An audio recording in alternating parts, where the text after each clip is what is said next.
What's up, guys and gals? This is Griever back here, bringing you guys the latest One Piece chapter review, chapter 1001. Let's get right into this because, of course, I'm reading off of the official viz.com, though I did actually read, in my opinion, a better translation previously yesterday. I just didn't want to get spoiled, and I was starting to see a few things, people hyping it up and talking about it. I was like, okay, before I read something wrong, I better read the chapter. So I read the chapter. Of course, I'm waiting here till Sunday to read the official viz, and in all honesty, the official viz, once again, is a little more lackluster with its delivery of lines. I feel like the unofficial or fan translations really, they hit home harder, don't they? There's just some, especially in this chapter, almost every badass line is almost toned down in the viz. So take that what you will. Either way, let's just jump into chapter 1001 because I like this chapter. I thought it was really good. A lot of fanboys are going to go nuts for certain, characters, certain things.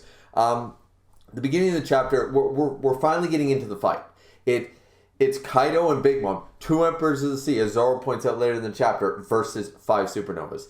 In all honesty, 5 supernovas versus 1 Emperor would be, that's still technically a toss-up in my opinion, but these dudes are now going to have to fight 2-on-1. It's going to be crazy. Now, Luffy, of course, declaring he's going to be Pirate King. He used Red Rock, the upgraded form of Red Hawk, using the new Haki. It's confirmed right here after Kaido's like, his punch actually damaged me. What the hell? Zoro, Kid, Law, they're all there basically going, is that the new Haki he learned from the old man in the prison and stuff? And even Kid, even though Kid was there in the Udon prison, he even says, you can actually hurt Kaido with physical blows? I didn't realize that.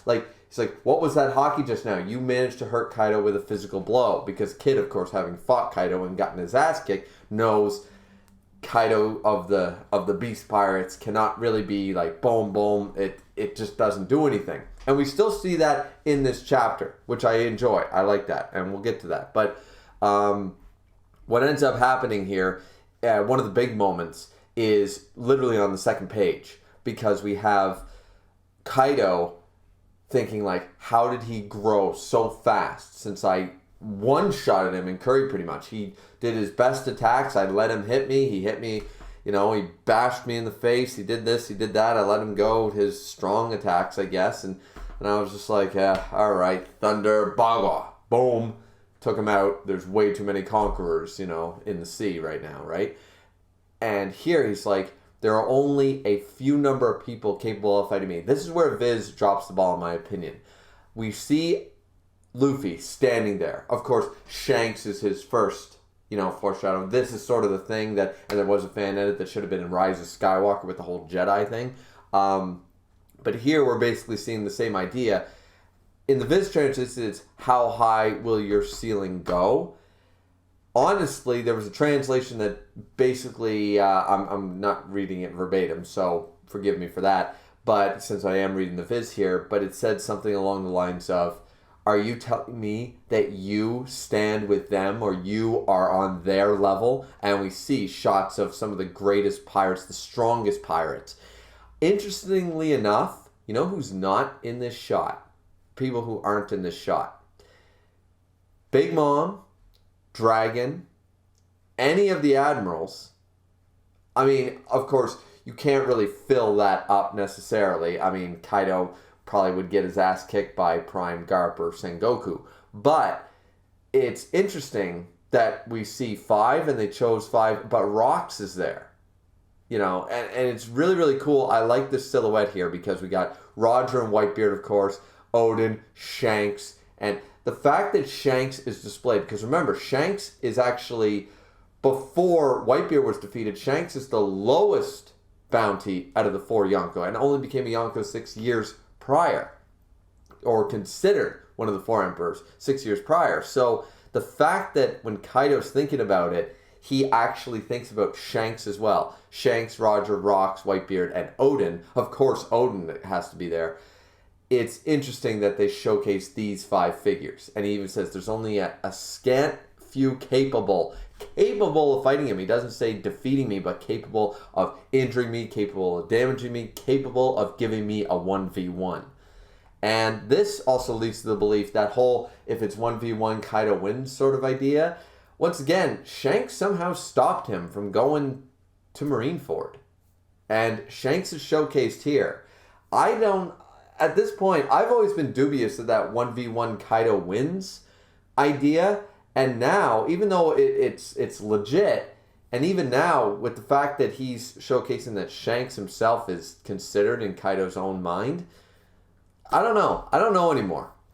Either way, it goes off that Kaido's like, all right, let's try the Thunderbagwa again. And boom, Luffy sees the future, recognizes it, still gets hit. He doesn't get hit head on by it, but he does still get hit. Even though he tries to dodge, he still takes some of the damage. And he says, I was reading the future and everything. He's just so goddamn fast. And Kaido's like, water. Good on you, Straw Hat, not getting hit by the same attack twice. But, this is still all right. You're going to actually give me a challenge this time? Let's go, boy. And this is where Big Mom just jumps right into the fray. And Zoro shows up, Foxfire style, Flame Rend, boom. And everyone's like, holy shit, Zoro's actually jumping in the fight. Zoro's jumping in the fight. You know what the sad thing is? All the Sanji fanboys, and I've always been toting the fact that now that Jinbei has officially joined the crew, the monster trio has been replaced. We now have Zoro, Jinbei, and Luffy, of course, being the three strongest on the Straw Hat crew, and I still hold to that. But the fact that Zoro's here and Sanji isn't is... The memes are just crazy on the internet right now, right? But now we're seeing that Zoro's no slouch. He cut Prometheus in half, no problem. Now, Prometheus did get damaged and hurt, but reformed extremely quickly right behind him. And Big Mom was shocked by this.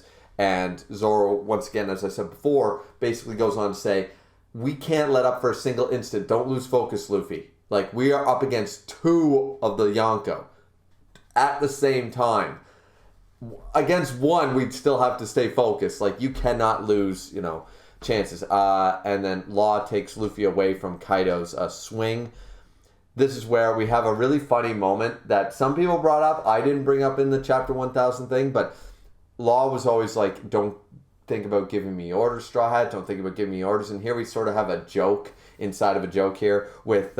Law literally brought him away, but just to say, I just want to make one thing clear. You didn't give me an order. I decided to take Kinemon and all the Red Scabbards away. I was already planning on doing that. But because you said it before I had a chance to, it makes it look like to everybody here that I listened to you, that I followed your orders.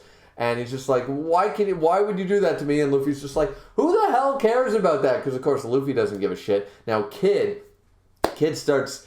of course, adding fuel to this fire, and it's like, look, if one scrub wants to follow another scrub, I don't give a shit. And I'm like, Kid, you're probably on the, like, it probably goes Luffy, Zoro, Law, and you. Sorry, you're like the fourth in this whole lineup. Only Killer's probably weaker than you in this lineup. Once again, I'm not a huge Kid fanboy. I'm not a Kid hater. I just think that Law versus Kid, Law would probably win. I think Zoro's probably the second strongest supernova in my opinion, just saying.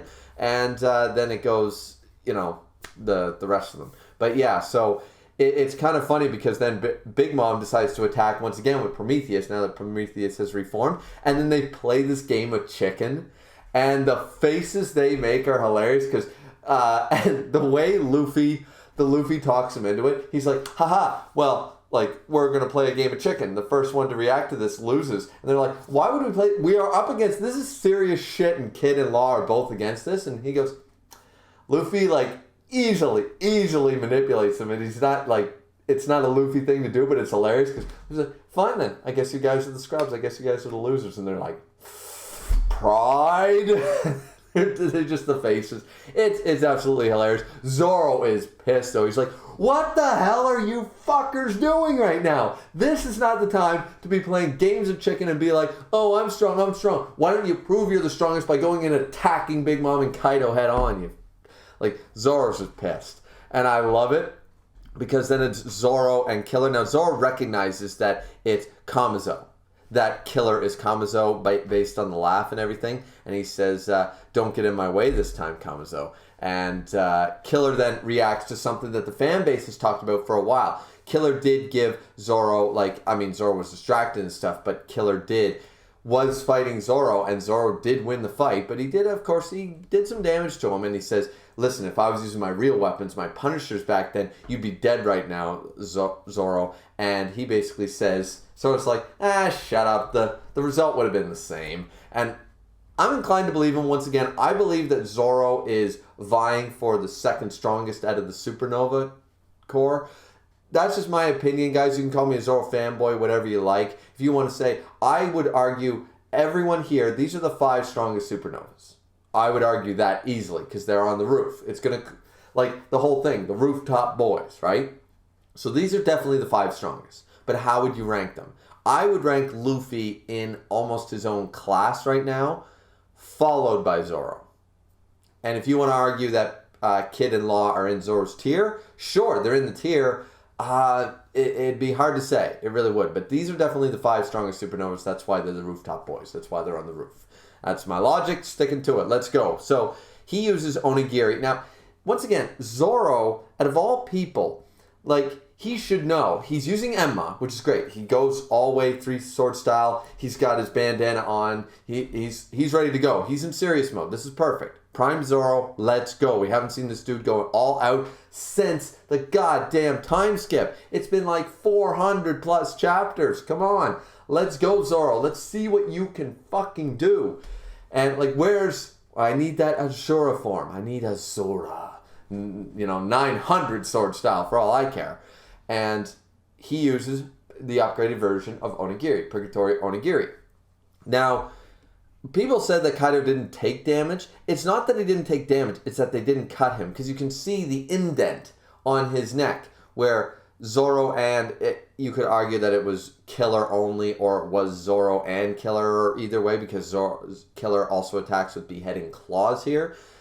Either way, you see the indent on Kaido's neck. So he did take sort of a brunt attack. Like the physical, just raw strength did you can tell where the mark is, but it wasn't enough to cut him. And these, of course, are cutting weapons. So Kaido's just like, water, well done. Like, he's like, hey, you didn't cut me, but I still felt that sort of idea. He's like, yeah, this is what I'm talking about, a fight, let's go. Kaido's thrilled this entire chapter, and it's awesome. And this is where Zoro says, I got to bring out more of Enma's power. Remember, Enma is the sword that wants to suck away all the haki out of Zoro, so he has to be very careful on how he uses it, but clearly he needs to let Enma take more of his haki. So either way, it's going to be epic. Right now, Zoro and Killer, nobody, and people saying people took L's or W's. In this chapter, this is the setup. Nobody has taken an L or a W yet, in my opinion. Zoro tried with, honestly, might be his signature technique, but pretty much his weakest technique. And definitely not something we haven't seen before. So the fact is, if it had cut Kaido, that would have been like, well, what's the Phoenix, what's 180 pound, 720 pound Phoenix going to do? What's Azura form going to do? What's this going to do? What's that going to do? What about a whole brand new move that we've yet to see yet after training with Mihawk for 2 years? What about that? So right now, this makes total sense to me. I don't think anybody took a L or a W in this fight. And then we have, of course, the three captains, Punk Rotten, Gear Forth, Room, and they come. And the really cool thing is people were asking what's Kid going to do with all that scrap metal he was collecting. And this thing looks intense. This thing looks insane. Law seems the most simplistic, but we know the power of the Appi Appi no Mi, so this makes a whole lot of sense. Luffy, Gear Forth, regular Gear Forth Batman, not Snake Man, which I really want to see him pull out Snake Man, the fast variation. If, as he says, Kaido is too fast, even with his observation haki, Snake Man should be able to compensate for the speed element. Or are we going to see Lion Man or Dragon Man in this? Who knows? Either way, he goes Gear Forth Batman, and he uses Kong Gun.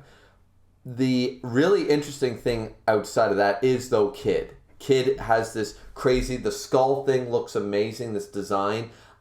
He's got this almost mecha that he's controlling, almost like a Gundam. He's got a miniaturized or almost full-size Gundam that he's piloting with this awesome looking skull thing and all the metal and stuff. It's got, giant metal hands. It looks amazing. Frankie, Usopp, and Chopper would be losing their shit over this. They would fall in love with Kid and this metal manipulation. Now, Kaido even claims that they're monsters in their own right. Oh, come here, little monsters. So Kid's idea is, Kaido, you might not be able to be damaged by physical blows, but can you be saved by being crushed and compacted to death? Like, why don't I just keep squeezing, eventually, you'll break. Now, this is where all three of them attack, pretty much, and Kaido's smiling. Kaido's smiling like he's goddamn Roger there, and the Kong gun, it seems to do Kaido some damage. It does seem to. Now, Punk Vice also seems to hurt him a little bit, and then tacked, boom. It does seem to do... It didn't do no damage. How's that sound? It didn't do no damage. It's hard to sort of tell. But then he transforms into dragon form. And then it's Big Mom sitting there. Napoleon is on flames, like she's converted Prometheus onto Napoleon. So now Napoleon is a flaming sword. She's riding upon a black cloud of Zeus. It's pretty... this is a great shot. This is a great shot at the end of the chapter. And Kaido's in full dragon form. So now Kaido's gone back to dragon form, which a lot of people have argued Kaido is stronger outside of his dragon form. His dragon form leaves him more wide open, a bigger target, etc. And he seems to take all the damage while in his dragon form, where he seems to be stronger outside of it. But this should be interesting. I think we're all hyped to see a hybrid form, really. But that would be really cool. So he basically says, it would almost be a shame to kill you all, but I have no choice. And we see an epic shot, as I said, Kaido in dragon form, Big Mom, and the 5 supernovas ready to go. We got Killer, Zoro, Luffy, Law, and Kid in this crazy mecha thing.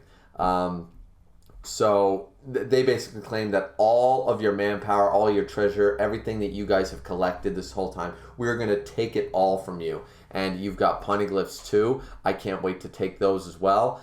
And he claims whoever wins this fight will be that much closer to becoming the king of the pirates. And of course, Luffy, Kaido staring each other down. So that's the end of the chapter. This was a great chapter. I don't know anybody who would think that this is a bad chapter. How would you look at this and see a bad chapter? Is completely mind-boggling, completely beyond me. You guys, everybody was so worried about all these skipped fights. But now, Oda can take his time. We're going to see, all the action of this fight. Because this is the fight. It wasn't Sanji versus Page 1. It wasn't the Scabbards versus... and Inarashi Nekomamushi versus Jack. It wasn't any of that stuff. Yes, would that be cool to see? But that's what the anime filler part is for. Here, in the manga, we have pacing to worry about, and we need to make sure that we don't go too quickly with the main event. And the main event is 2 emperors, not just Kaido. It's Kaido and Big Mom, 2 out of the 4 emperors versus the 5 main supernovas. Let's fucking go. This chapter is doing it right. Any fan of One Piece cannot argue that this chapter is doing us a solid. This is the right way to handle this. I don't think they're going to jump away for chapter 1002. Oda knows what he's doing here. And I honestly have to say that even though we're getting a break again next week, that really sucks. But this chapter was great. Chapter 1000 was great. Chapter 1002 will be just as great. I hold faith in that. I think that this is worth the wait. I really do. But what did you guys think? Like, comment, and subscribe as always. This has been Griever with your Chapter 1001 reaction, review sort of idea. I already read the chapter, of course, but I like to go through it to make sure I don't miss anything, any cool moments, right? So, hope you guys enjoyed the video. Once again, don't forget to drink responsibly as always, and we'll see you back here for Chapter 1002 of One Piece. See you back here next time, guys. Signing out.